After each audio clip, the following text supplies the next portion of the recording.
big trip, to go out there and play a really good Hawaii team. Coach Chang has a very good football team. They played well. They had a tough loss last weekend, but they played extremely well. They played extremely well on the island. That's obviously always a big, difficult trip to go out there. Paniolo Trophy, I mean, we value it in the program, and so it's something that our players will learn more about today and that whole thing there, and we go into that process to it. And we have a number of players in this program that still, have a lot of development, need to get better, and it just gives us another opportunity to do it, and we go from there. Jay, any chance we see a switch at quarterback on the islands? We've not made determination of how that's all going to go, this week. As far as, I've not made that decision. As far as start and play two, or we're going to kind of see these next couple days. Obviously, our offensive performance the last few weeks has just been abysmal, and so there's no other way to hide that. And so, you take a guy like Mason, who we feel like there's a lot of talent in and a lot of trust in and all that could be good in the future. You'd say, hey, give him a big run in this game, and certainly that's a consideration. We got to consider all things right now because, we're the only team in the top 25 of scoring defense in the country that doesn't have at least 7 wins. So there you go.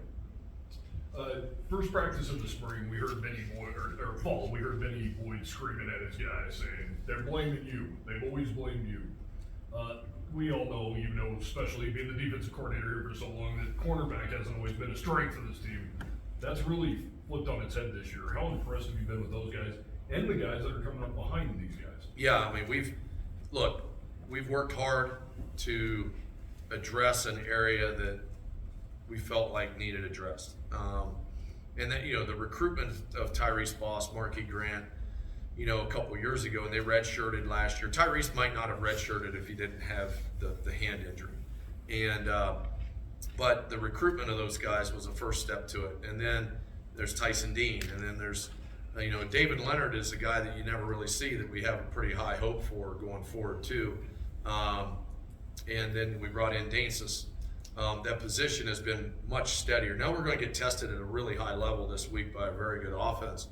But what has happened at that position is something that I've been very, very happy with. And then, look, there's a reason why we're, have a good scoring defense right now and play pretty well for the most part through the course of games.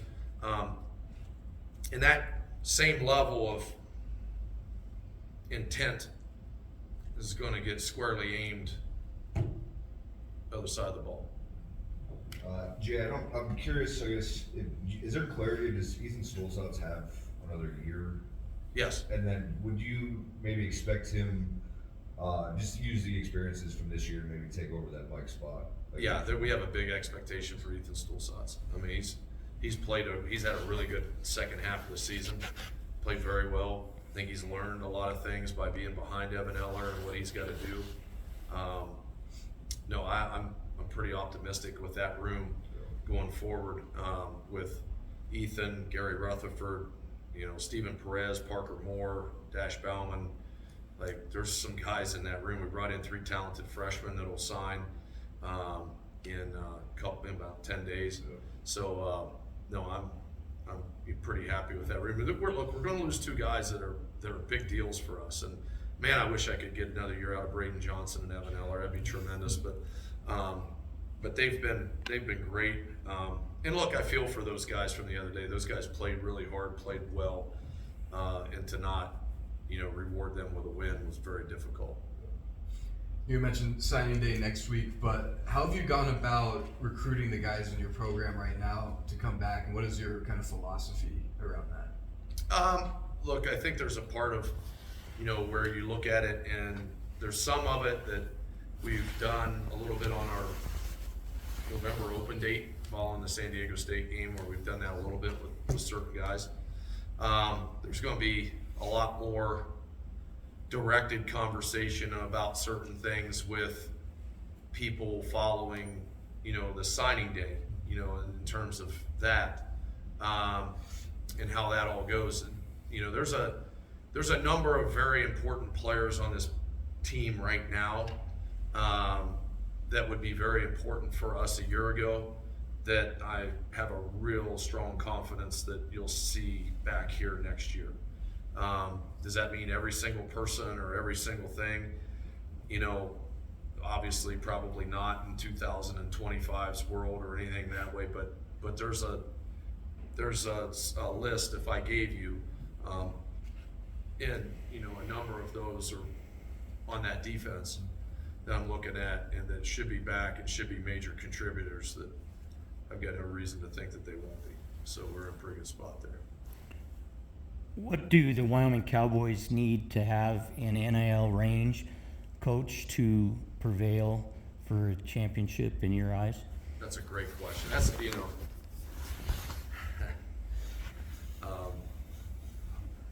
I'm going to start playing like Powerball in the off season too. And if I hit one of those really big ones, we're gonna be rolling with guys like Oregon for a couple of years. But the reality is, I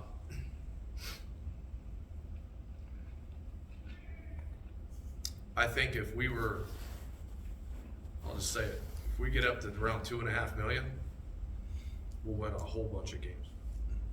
Okay? We're not there. And I don't want to say anything else about all the other stuff because there's things to it. And, but no, we need, there's some things that need to happen. Are you doing that ballpark at all? No. Right now? But look, here's the other thing. I'm not going to say that where we're at right now is the reason why. I'm not going to say that either. Okay. All right. We've had 2 games where the ball's been inside the 3-yard line. That we got to win those 2 games, and we'd be a bowl team right now. Okay. So let's just start with that. So that's not going to be the first thing about it. Is the fact that we're just going to say it's all a money thing or it's all that. Okay. So that's we'll keep players around here, and we'll be able to do that. But when I know that Boise is north of 4, okay, then there's things to it. When I know that a couple other programs, Sean Lewis didn't exactly tell me what his was, but based on what he was hinting at when he was talking to me about certain guys, it wasn't like nickels and dimes. So, I don't know what everybody has, nor am I going to ask. I know what we have. I know what we need to do, all right, in that situation. And there's a couple things in a big way that we need to get fixed. And first and foremost, we got to score points. And I'm so pissed that we're not scoring points, and we're going to get that addressed. Coach, obviously, final game of the season. I'm curious if it gives you an opportunity to maybe take a chance with some guys getting a little bit more run, like a Gary Rutherford or Tyson Dean, that kind of thing. Yeah, all those guys will get run. Tyson Dean will do both ways again this week, and on special teams. Gary will play. Look, all those guys will play. And part of it's we got some injury situations too and all that. But no, look, this isn't we want to go win the game, and we got guys that carry a high level. Ben Florentine wants to go win the game, and he's a senior. And so, that's the thing that look, there's a big frustration, and we had to turn a page and move forward and go to this game. It was a big frustration to not win that game on Saturday, not only just for senior day, but it's the Josh Allen game. It's the whole deal that way. And to not win that game was a super sense of frustration. And, there was, there's areas of this program that we've got to get substantially better in. And, a year ago at this time, my number one thing coming out of that season was we got to get this defense rebuilt. We did that. Okay, well, I can tell you right now, number one on it's we ain't gonna be scoring 7 points and stuff like that. We're gonna get that other part of it fixed. So that's gonna take. If that's got to take 100,000 of my money, we're gonna figure out. I'm gonna figure out something with it. So we'll get that done. Jay, kind of going off that a little bit. You mentioned obviously when Landon Sims got hurt, wanting to add an experienced transfer quarterback in the offseason. Quarterback's kind of been a struggle in the last or in your 2 years here, I'm curious if, is it kind of a priority for you to get more of a dual threat, a guy that can run, or I don't, how do you kind of weigh that? Yes, yes, yes. Look at all the people, I mean, look at the people that are, you know, San Diego State's got to where they are this year in our conference on the back of a defense and a run game, and done that. Their quarterback can do some dual threat stuff. He's not in the dynamic space of Calandria or the Utah State quarterback. You watch those two play. I mean, that's, yeah. So, look, I don't want, we got things to talk about in the future. We can talk about that after we play a game this week and that type of stuff. But to answer your question, yes. I mean, that's, I think Mason Drew fits that quality. I think that everybody talks about that in the NFL. They talk about it, about how at some point a quarterback has to be able to bail you out. You know, everything's covered, and something's, you know, Bo Nix has to get a first down on a 3rd and 8 every once in a while, right? And that's what happens, and that's just the reality to it. So we have to get better. You just talked about revamping that D in the offseason. Is it, everybody looks at the transfer portal like it's the worst thing in the world. Is it kind of exciting in a way for you guys to know that you could potentially go do that and change what that whole complaint would look like overnight? Yes. So my number one goal is to play well this week. We want to win this week. We want to go play. We want to go on the road and do our best this week and play well and win. Number 2 goal coming out of that is signing day. Okay, and I think we've got a very good class that we've got recruited. We had a very good class of freshmen that we had from this past year. You know, on Saturday there was Tyson Dean, Dion DeBlanc, Caden Kimball Turner, Jonathan Bush. Who else am I missing? Gotta be missing somebody. Oh, Sam Harris, that all played in that game, right? Parker Moore will play again this week. You know, it's a good class. I think we followed it up with another good class. Okay, well, what's got to happen in the meantime, and that's why I'm frustrated about the ball being inside the 5-yard line twice against Air Force and Nevada, and we're not scoring and winning those 2 games, is the fact that, you know, the dynamic of everything changes right now. If you know, hey, we get a chance to go win a game this week, but we got another game, we got a bowl game beyond that, and the whole thing that way, and it'd be a really positive step towards certain things, and to where you've got, you know, hey, well, we made a step, we've got where we needed to get to, and we've got all this young talent that we're kind of accumulating, and now we got to develop. This is the best offensive line class that we've recruited in terms of what we're about to sign. We've never had 3 guys north of 6'5", you know, in that we've not had that in that type of space.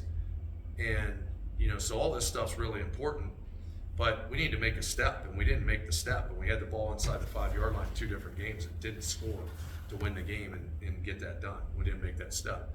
And so that's, like I said, there's, you know, we've got things to fix. We got things, and we, you know, look, we got to get development of players that we got. We also had a very important player that didn't play at all this year with Jake Wilson, which would have been our best blocking tight end, and a guy that's a good player. So there's things to look forward to. You get some people back and do all that. You know, I look at Dante Drake walking around, and I can't wait for him to start playing again. You know, it's a 300-pound guy that's a really good player, you know, and so there's things there too, but there's still no excuse in the present, and that's what we got to get done. Jay, you talked and we've heard about how close this team is and how committed they are. Do you have any concerns going into this week of anyone checking out? No, I don't have that concern. I don't have that concern. And if I get first of all, if I ever got a semblance of it, I just wouldn't take them. You know what I mean? Like, you'll know based on how a person practices and how a person's engaged and all that. And like, nobody said that I have to take X, Y, and Z. You know what I mean? And so if I don't feel that way, no, that's not. I don't feel that way at all. I don't think that. I'm not concerned with that.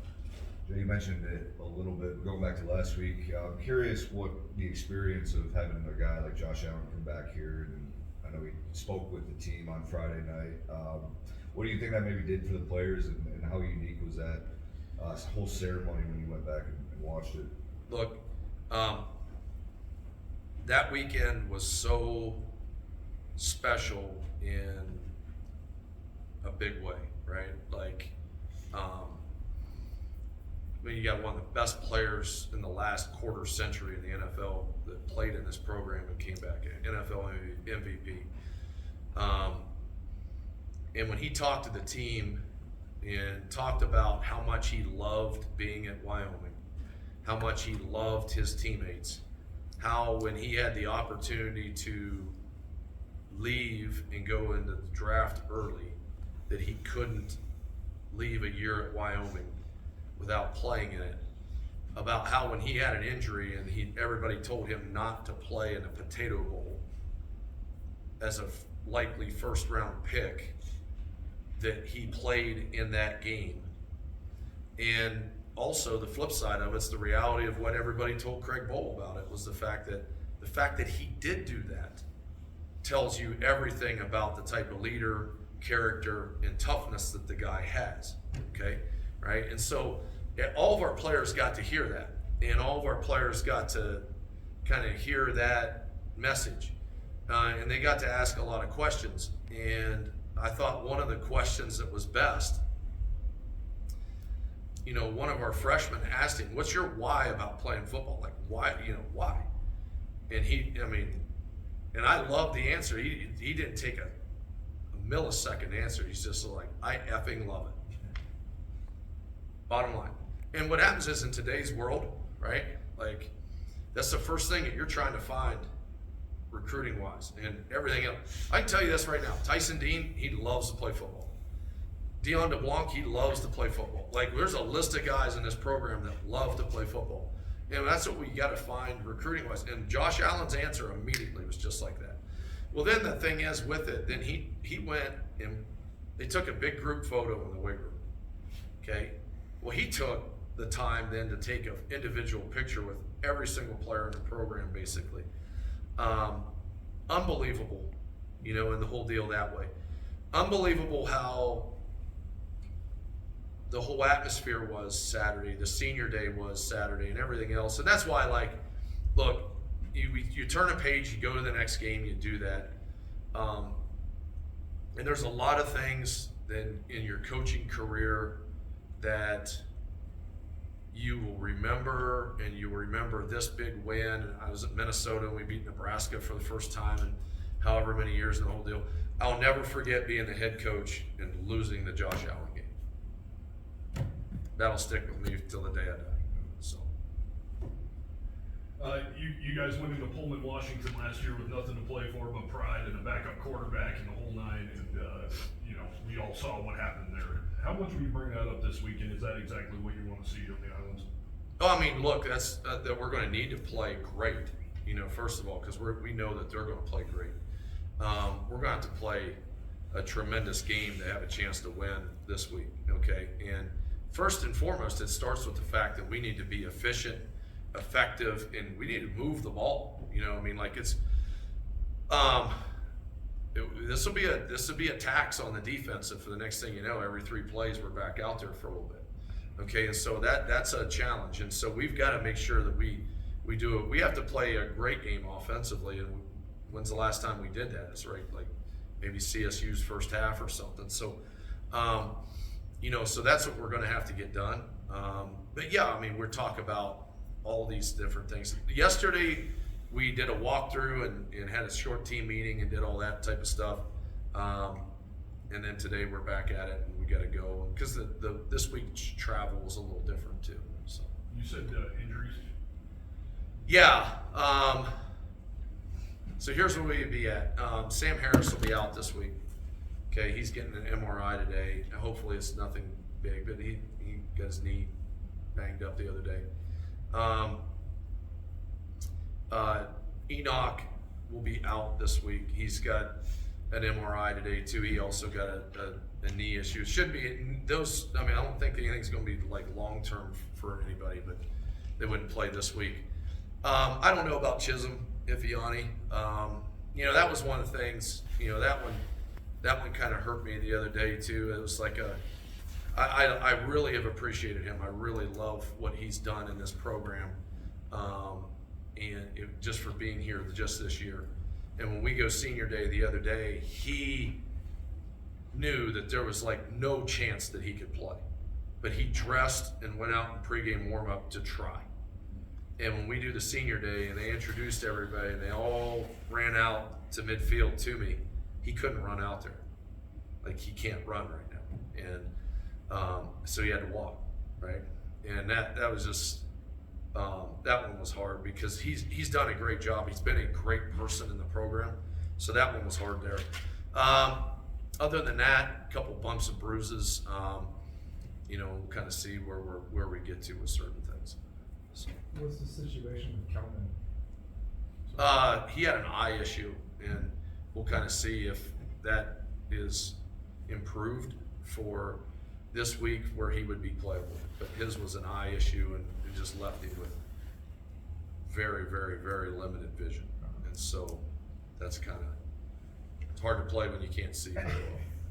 No doubt. Talked about wanting to improve this offense, how much it needs to be upgraded. What's your evaluation right now of Anderson through 11 games? Are you seeing the type of progress that you'd like to see? Well, I mean, look, I think as far as an evaluation to it, like I said, we got a game to play this week. I'm not going to make a big statement on evaluations of certain things. It's easy to say one thing. There's an evaluation. I mean, you look at it offensively and go, okay, all right, who is making the big progress right now? I mean, you're not scoring 17 points in 3 games, and you're sitting there saying like we're making big progress, right? And so there's a lot of things that obviously on that side of the ball that we've got to, you know, address, fix. I know what I want this to look like. Is we don't look anything like it right now, and you know, there's things to it in that regard that we've got to do. But like I said, you can't sit there and be top 25 in the country in scoring defense in today's football and have a 4-7 record right now. That's almost unheard of. So, in fact, it is, because we're the only team that's in that spot. So, okay, Good. Thank you. Coach. Thank you.